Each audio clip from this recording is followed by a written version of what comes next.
Alkitab hari ini dari kitab 2 Raja-Raja pasalnya yang ke-18, Hizkia Raja Yehuda.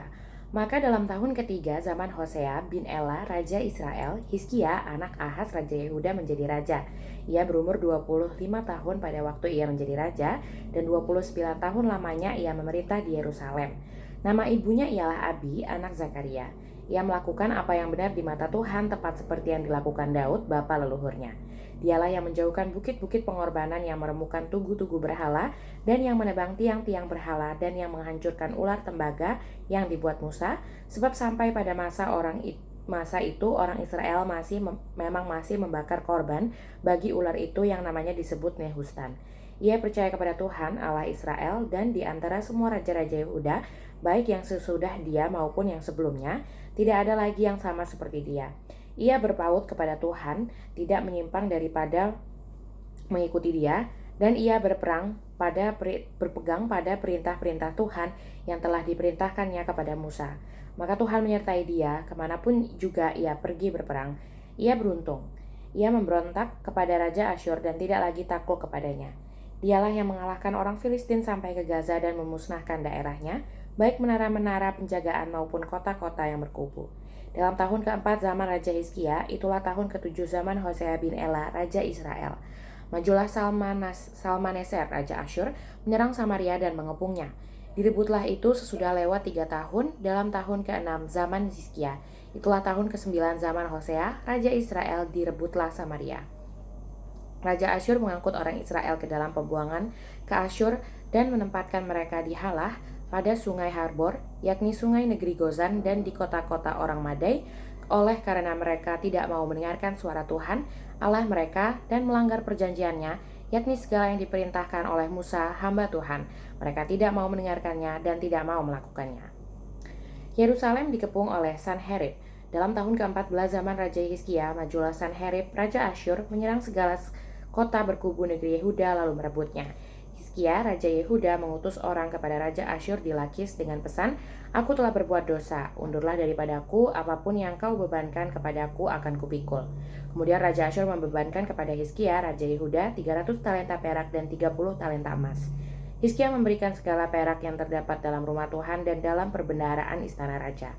Pada waktu itu, Hizkia mengerat emas dari pintu-pintu dan dari jenang-jenang pintu bait Tuhan yang telah dilapis oleh Hizkia, Raja Yehuda. Diberikannya semuanya kepada Raja Asyur. Sesudah itu Raja Asyur mengirim panglima kepada istana dan juru minuman agung dari Lakis kepada Raja Hizkia di Yerusalem, disertai suatu tentara yang besar. Mereka maju dan sampai ke Yerusalem. Setelah mereka maju dan sampai di situ, mereka mengambil tempat dekat saluran kolam atas yang di Jalan Raja pada padang tukang penatu, dan ketika mereka memanggil-manggil kepada raja, keluarlah mendapatkan mereka Eliakim bin Hilkia, kepala istana, dan Sebna, panitera negara, serta Yoah bin Asaf, bendahara negara lalu berkatalah juru minuman agung kepada mereka, "Baiklah, katakan kepada Hizkia, beginilah kata Raja Agung, Raja Asyur. Kepercayaan macam apakah yang kau pegang ini? Kau kira bahwa hanya ucapan bibir saja dapat merupakan siasat dan kekuatan untuk perang? Sekarang kepada siapa engkau berharap, maka engkau memberontak terhadap aku? Sesungguhnya engkau berharap kepada tongkat bambu yang patah terpulai itu, yaitu Mesir, yang akan menusuk dan menembus tangan orang yang bertopang kepadanya. Begitulah keadaan Firaun, Raja Mesir, bagi semua orang yang berharap kepadanya. Dan apabila kamu berkata kepadaku, kami berharap kepada Tuhan Allah kami, bukankah dia itu yang bukit-bukit pengorbanannya dan mesbah-mesbahnya telah dijauhkan oleh Hizkia, sambil berkata kepada Yehuda dan Yerusalem, di depan mesbah yang di Yerusalem inilah kamu harus sujud menyembah. Maka sekarang, baiklah bertaruh dengan tuanku Raja Asyur. Aku akan memberikan 2.000 ekor kuda kepadamu jika engkau sanggup memberikan dari pihakmu orang-orang yang mengendarainya. Bagaimanakah mungkin engkau memukul mundur satu orang perwira tuanku yang paling kecil, padahal engkau berharap kepada Mesir dalam hal kereta dan orang-orang berkuda? Sekarang pun, adakah di luar kehendak Tuhan aku maju melawan tempat ini untuk memusnahkannya? Tuhan telah berfirman kepadaku, majulah menyerang negeri itu dan musnahkanlah itu.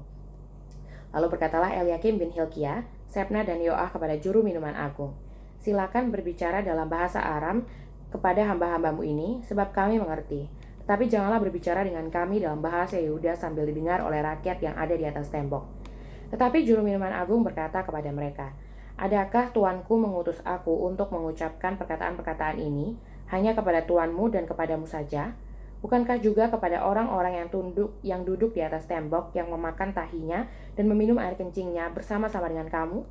Kemudian berdirilah juru minuman agung dan berserulah ia dengan suara nyaring dalam bahasa Yehuda. Ia berkata, "Dengarlah perkataan Raja Agung, Raja Asyur. Beginilah kata Raja, janganlah Hizkia memperdayakan kamu, sebab ia tidak sanggup melepaskan kamu dari tanganku. Janganlah Hizkia mengajak kamu berharap kepada Tuhan dengan mengatakan, tentulah Tuhan akan melepaskan kita, dan kota ini tidak akan diserahkan ke dalam tangan Raja Asyur. Janganlah dengarkan Hizkia, sebab beginilah kata Raja Asyur. Adakanlah perjanjian penyerahan dengan aku dan datanglah keluar kepadaku. Maka setiap orang daripadamu akan makan dari pohon anggurnya dan dari pohon aranya, serta minum dari sumurnya. Sampai aku datang dan membawa kamu ke suatu negeri seperti negerimu ini, suatu negeri yang bergandum dan berair anggur, suatu negeri yang beroti dan berkebun anggur, suatu negeri yang berpohon zaitun, berminyak dan bermadu. Dengan demikian kamu hidup dan tidak mati. Tetapi janganlah dengarkan Hizkia, sebab ia membujuk kamu dengan mengatakan, Tuhan akan melepaskan kita. Apakah peran para Allah bangsa-bangsa melepaskan negerinya masing-masing dari tangan Raja Asyur? Dari manakah para Allah negeri Hamat dan Arpad? Di manakah para Allah negeri Sefarwaim, Hena dan Iwa? Apakah mereka telah melepaskan Samaria dari tanganku? Siapakah di antara semua Allah negeri-negeri yang telah melepaskan negeri mereka dari tanganku, sehingga Tuhan sanggup melepaskan Yerusalem dari tanganku? Tetapi rakyat itu berdiam diri dan tidak menjawab dia sepatah kata pun. Sebab ada perintah raja bunyinya, jangan kamu menjawab dia. Kemudian pergilah Eliakim bin Hilkia kepada istana, kepala istana, dan Sebna, panitera negara, dan Yoah bin Asaf, bendahara negara, menghadap Hizkia dengan pakaian yang dikoyakan, lalu memberitahukan kepadanya perkataan juru minuman agung.